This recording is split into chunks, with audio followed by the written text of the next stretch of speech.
Washington just passed a massive 870-page budget and tax bill. President Trump calling it, of course, his one big beautiful bill. You've heard a lot about this in the headline. The changes touch student loans, tax breaks, even new savings accounts, and it has lawmakers and taxpayers divided along party lines. So what's really in this bill and what does it mean for your wallet? Joining us this morning is Dan Bennett, certified financial planner and founder of Lakewater Advisory, here to sort of break down the basics. Dan, welcome. Good to be back. It's a lot to sort of try to absorb and digest, but for people just kind of getting up to speed on the one big beautiful bill, what are the headline changes that impact everyday Americans? So a lot of changes. You know, at the baseline, so a lot of the provisions from the existing bill were due to expire at the end of this year. The Tax Cuts and Jobs Act. Correct, from 2017. And so, you know, that was sort of the genesis of this entire bill. So something needed to have been done. There are four big parts of this bill that I think are going to impact the most people. So we have tax cuts, we have spending reductions, energy policy changes, and then also border security.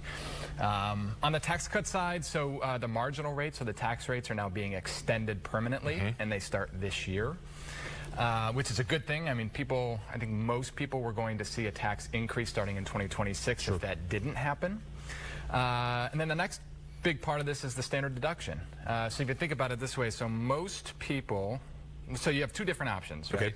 You can take the standard deduction, or you can itemize your taxes. 90% of Americans take the standard deduction because it's so high. Sure.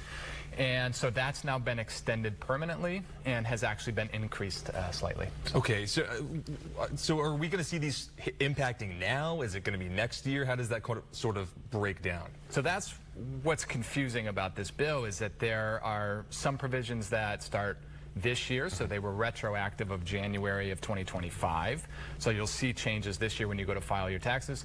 Some changes are, you know, they start in 2026. Sure. Some are permanent, but they're not really permanent. It's that. So, are folks? Do people need to look at their withholding, their W-2 withholding now? Always a good time to, you know, anytime there are tax changes, tax laws changes, reevaluating your tax withholdings is always a good idea. Sure.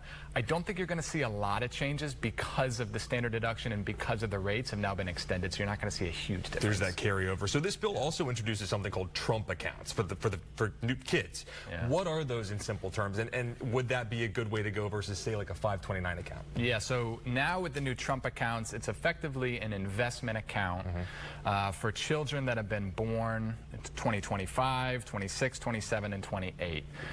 Think of it like a traditional IRA without the tax benefits on the contributions. So in a traditional IRA, for some folks, they may get a deduction on those contributions if you're under a certain income threshold. You don't get that, all right? But the Treasury is now initiating a $1,000 seed deposit for children born in 2025. Okay. That deposit doesn't start until July 4th of 2026. Okay. All right, and so there are some restrictions on where it can be invested, and I think, you know, with the different types of accounts that are out there, folks really need to evaluate the pros and cons of each of them and determine which one's best for them. Quickly before break, we know this bill is controversial. People have been talking about it for months now. What's the one thing you're hearing most from clients who are kind of worried about it?